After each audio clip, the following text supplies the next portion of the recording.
Assalamualaikum warahmatullahi wabarakatuh. Saya Saskia Arifana dari Fakultas Fisioterapi. Yang pertama, saya akan menjelaskan definisi MYD.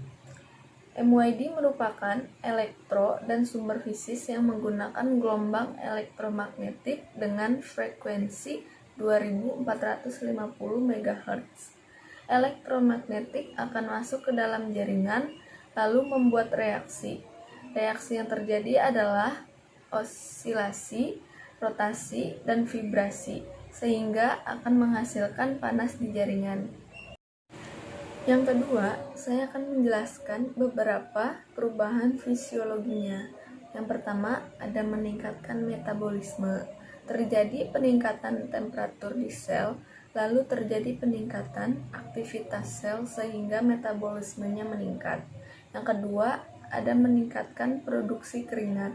Terjadinya peningkatan suhu pada jaringan akan meningkatkan kerja dari jaringan sehingga sisa dari hasil metabolisme dalam bentuk keringat banyak keluar.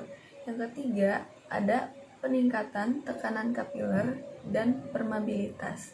Terjadi peningkatan sirkulasi di jaringan, lalu terjadi peningkatan volume aliran darah di kapiler sehingga terjadi peningkatan tekanan kapiler dan permeabilitas. Yang keempat, ada lokal vasodilatasi kapiler dan timbul kemerahan.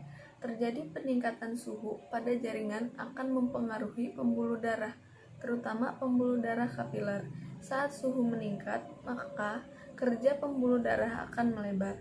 Terjadinya pelebaran pembuluh darah akan membuat aliran darah meningkat dan terjadi kemerahan di area tersebut. Yang kelima, ada relaksasi otot melalui muscle spindle dan GTO atau bisa disebut dengan Golgi tendon organ. Yang pertama, terjadi peningkatan temperatur di otot, lalu terjadi peningkatan kerja saraf 1B di GTO sehingga terjadi relaksasi di otot agonis.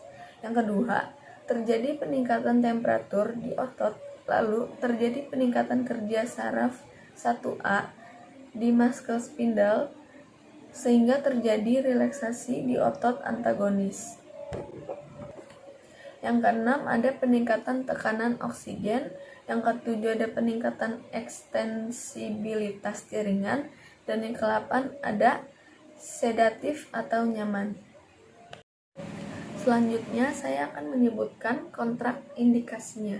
Yang pertama, ada luka terbuka, inflamasi akut, gangguan sensasi, gangguan pembuluh darah perifer, ibu hamil, kanker atau tumor, dan mata.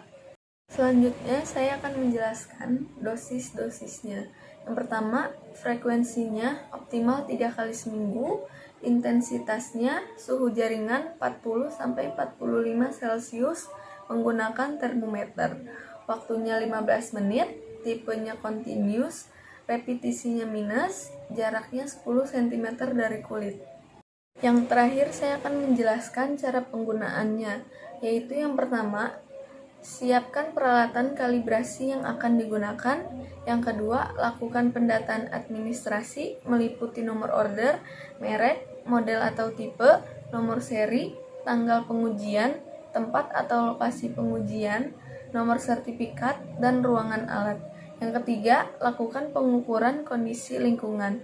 Yang keempat, pengujian dan pengamatan pengujian keselamatan listrik meliputi pengukuran 1. Kebocoran arus pada selungkup, kedua, kebocoran arus pada elektrode, ketiga, kebocoran kabel pembumian, keempat, nilai resistansi kawat pembumian, kelima, nilai tahanan kabel isolasi catu daya, yang keenam, nilai tahanan isolasi selungkup.